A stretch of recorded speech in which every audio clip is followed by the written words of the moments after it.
अरे बहू, जरा जल्दी जल्दी सामान पैक कर, बारात के निकलने का वक्त हो गया है। माँ जी, सारा सामान पैक हो गया है, अब तो बस मुझे मेरी देवरानी का इंतजार है। आप देखना, जब मेरी देवरानी आएगी ना, तो हम दोनों देवरानी जेठानी नहीं बल्कि बहनों की तरह रहेंगी। सभी लोग जल्दी जल्दी सारी तैयारियां खत्म करते हैं और बारात लेकर निकल जाते हैं। शादी होने के बाद सभी लोग घर की नई बहू अलका को लेकर घर आ जाते हैं, जहां ज्योति और लक्ष्मी बड़े प्यार से अलका का स्वागत करती हैं। ओह गॉड, इतनी ज्यादा गर्मी है यहाँ, मेरा तो दम घुट रहा है। मेरा रूम कहाँ है? मुझे चेंज करना है। आओ अलका, मैं तुम्हें तुम्हारे कमरे में ले चलती हूँ। अलका कमरे में जाते ही अपनी शादी का जोड़ा उतार कर अपने कंफर्ट के कपड़े पहनकर सीधा लेट जाती है, जिसे देख ज्योति को थोड़ा अजीब लगता है, लेकिन वो कुछ नहीं कहती। अलका की शादी भले ही एक मिडिल क्लास फैमिली में हुई थी, लेकिन अलका काफी अमीर घर से थी, इसलिए वो अपने पापा से कहकर 2 एसी मंगवा लेती है, जिसमें से एक एसी तो वो अपने कमरे में और एक एसी अपनी सास के कमरे में लगवाती है। अलका बहू, ये मेरे कमरे में एसी कब लगा और किसने लगाया ये एसी? माँ जी, मैंने लगवाया है आपके कमरे में एसी। वो क्या है ना, गर्मी का मौसम शुरू हो चुका है और इतनी गर्मी में आपको बिना एसी के काफी प्रॉब्लम होती होगी ना। किसी की नजर ना लगे मेरी बहू को, आते ही मेरा कितना ख्याल रख रही है। मुझे परेशानी ना हो इसलिए मेरे कमरे में एसी भी लगवा दिया। लक्ष्मी इतना बोल ही रही होती है कि तभी वहां ज्योति आ जाती है। अलका, मेरे साथ किचन में चलो, आज तुम अपने हाथों से खाना बनाना। वो क्या है ना, मुझसे इतनी गर्मी में कोई काम नहीं किया जाएगा। वैसे भी मैं माँ जी के लिए कुछ ज्वेलरी और साड़ी लेकर आई थी, तो वो मुझे उन्हें दिखानी थी। अच्छा, कोई बात नहीं बहू, फिर कभी बना लेना खाना। ज्योति बहू, जाकर तू ही बना ले आज खाना। ज्योति को यह सब बड़ा अजीब लगता है, लेकिन वो ज्यादा ध्यान नहीं देती और ऐसे ही कुछ दिन गुजर जाते हैं। अलका, आज ढेर सारे कपड़े हैं, आओ कपड़े धोने में मेरी मदद करो। लेकिन मैं तो माँ जी के साथ बाहर पार्लर जा रही थी। तो बाद में चले जाना, घर का काम जरूरी है या पार्लर जाना? एक दिन अगर तू कपड़े धो लेगी तो क्या हो जाएगा, इतने सालों से तो तू ही धो रही है। अलका बहू, चल, हमें पार्लर के लिए लेट हो रहा है। अलका लक्ष्मी को अपने साथ पार्लर ले जाती है। ये सब देख ज्योति को गुस्सा तो बहुत आता है, लेकिन वो कुछ नहीं कहती।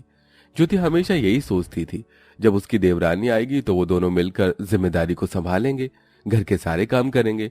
लेकिन जब से अलका आई थी, तब से वो हमेशा अपने पैसों के बल पर अपने साथ साथ अपनी सास के भी शौक पूरे करती और घर के कामों से भी बच जाती। चाची, मुझे बहुत गर्मी लग रही, मेरे लिए मैंगो शेक बना दो ना। मिंकू ये कहते हुए अलका का हाथ हिलाने लगता है। अलका नेल पेंट लगा रही होती है, जिसके चलते उसका नेल पेंट खराब हो जाता है। तेरी वजह से मेरी नेल पेंट खराब हो गई, तुझे क्या 2 मिनट का भी सब्र नहीं है? ये कहते हुए अलका मिंकू को गुस्से में जमीन पर धक्का दे देती है। मिंकू के चिल्लाने की आवाज को सुनकर सभी लोग वहां आ जाते हैं। मिंकू, तू ठीक तो है ना? अलका, तुम्हारा दिमाग तो नहीं खराब हो गया है? तुम्हारी हिम्मत कैसे हुई मेरे बेटे को धक्का देने की? एक तो जब से आई हो महारानियों की तरह दिन भर आराम करती रहती हो, आज तक घर के किसी भी काम को हाथ नहीं लगाया। इतनी गर्मी में भी मैं ही नौकरानियों की तरह काम करती हूँ। तुम्हारी इतनी हिम्मत कि तुमने मुझसे इस तरह से बात की। जानती भी हो मैं किसकी बेटी हूँ। बस अब मैं अपनी इंसल्ट और बर्दाश्त नहीं कर सकती। मैं तुम्हारे साथ इस घर में नहीं रह सकती, मुझे बंटवारा चाहिए। हाँ, तो मैं भी कौन सा तुम्हारे साथ रहने के लिए मर रही हूँ, मुझे भी अब बंटवारा ही चाहिए। अरे तुम दोनों का दिमाग तो नहीं खराब हो गया? तुम दोनों ये क्या बातें कर रही हो? माँ, अब आप ही को समझाओ इन दोनों को। मैं क्या समझाऊं, जो हो रहा है सही हो रहा है। वैसे भी मैं तो अलका को ही अपनी बहू मानती हूँ। जब से आई है मेरा कितना ख्याल रख रही है। गर्मी में सबसे पहले इसने ही मेरे लिए एसी लगवाया, रोज मुझे शॉपिंग करवाती, आइसक्रीम खिलाती, और कल तो हम लोग स्विमिंग पूल भी गए थे। मैं तो अलका के साथ ही रहूंगी। लक्ष्मी के फैसले के आगे अब कोई कुछ नहीं बोलता था, जिसके बाद अब अलका व्हाइट पेंट लेकर आती है और सबसे पहले हॉल में लाइन खींच देती है। साथ ही साथ बाथरूम, किचन, डाइनिंग टेबल, यहाँ तक कि फ्रिज पर भी लाइन खींचकर उसका भी बंटवारा कर देती है। और अब एक तरफ लेकिन अलका अपने पति नितिन और सास के साथ रहती है, वहीं दूसरी तरफ लाइन के ज्योति अपने पति दुर्गेश और बेटे के साथ रहती है। अलका बहू, बहुत भूख लग रही, जल्दी से खाना बना दे। क्या क्या कहा आपने? मैं खाना बनाऊंगी? मैंने अपने मायके में आज तक चाय तो बनाई नहीं, और आप मुझसे खाना बनाने की उम्मीद कर रही हैं।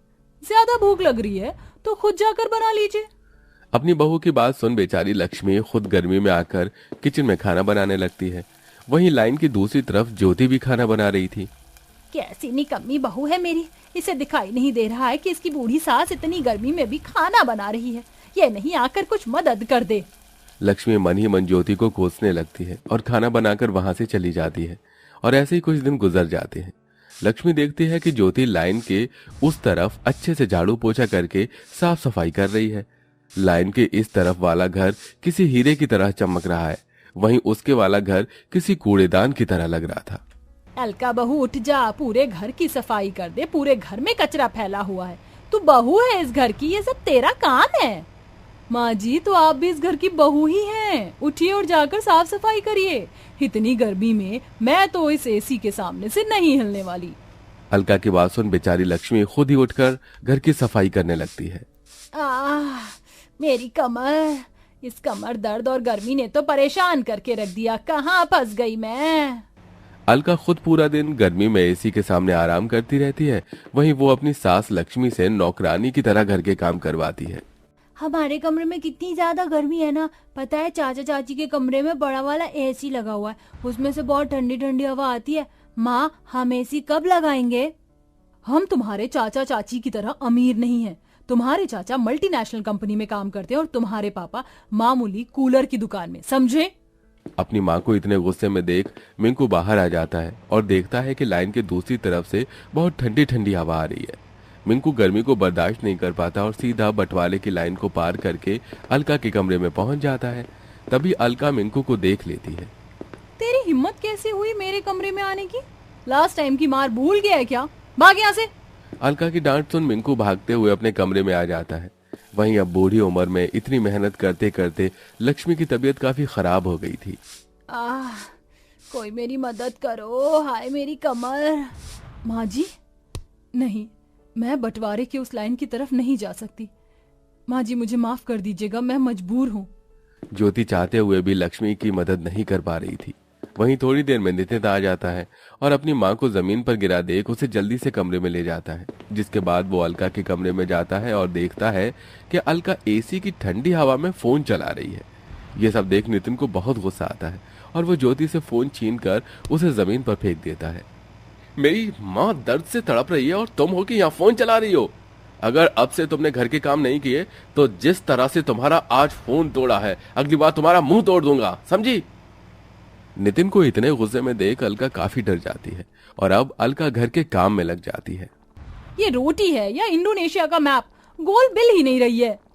लगता है मैंने गलती से डिटर्जेंट पाउडर की जगह ब्लीच पाउडर डाल दिया। ये सारे कलरफुल कपड़े तो विधवा हो गए। मेरी कमर, लगता है इस गर्मी में घर का बंटवारा करके मैंने अपनी जिंदगी की सबसे बड़ी गलती की है। बंटवारे की वजह से अब घर की सारी जिम्मेदारी मुझ पर आ गई है। ऊपर से इस गर्मी ने भी बुरा हाल करके रख दिया। अब मैं क्या करूं? ये कहते हुए अलका जोर जोर से रोने लगती है और अब वो माफी मांगने के लिए अपने खुद की खींची हुई बंटवारे की लाइन को पार करके सीधा अपनी जेठानी ज्योति के कमरे में जाती है, जहां वो देखती है कि उसकी सास पहले से ही वहां मौजूद है। माँ जी, आप? और नहीं तो क्या करती मैं? घर की बड़ी होने के नाते मुझे इस बंटवारे को रोकना चाहिए था, लेकिन तेरी अमीरी की चकाचौंध ने तो मुझे अंधा करके रख दिया था। मैं यहाँ ज्योति बहू से माफी मांगने आई हूँ। जेठानी जी, मुझे भी माफ कर दीजिए, मुझसे बहुत बड़ी गलती हो गई। देवरानी जेठानी में घर का बंटवारा करके मैंने बहुत बड़ा पाप किया है, लेकिन अब मुझे मेरी गलती का एहसास हो गया है। नहीं, मैं तुम्हें इतनी आसानी से माफ नहीं कर सकती। भगवान के लिए हम दोनों को माफ कर दे बहू, हमसे बहुत बड़ी गलती हो गई है। माँ जी, ये आप क्या कर रही हैं? आप मेरे सामने हाथ मत जोड़िए। ज्योति अपनी सास और देवरानी को अपनी अपनी गलतियों का एहसास होता देख उन्हें माफ कर देती है। जिसके बाद अब दोनों देवरानी जेठानी मिलकर घर की जिम्मेदारियों को उठाते हैं और मिलजुल कर सारे काम करते हैं और सब लोग हंसी खुशी रहते हैं।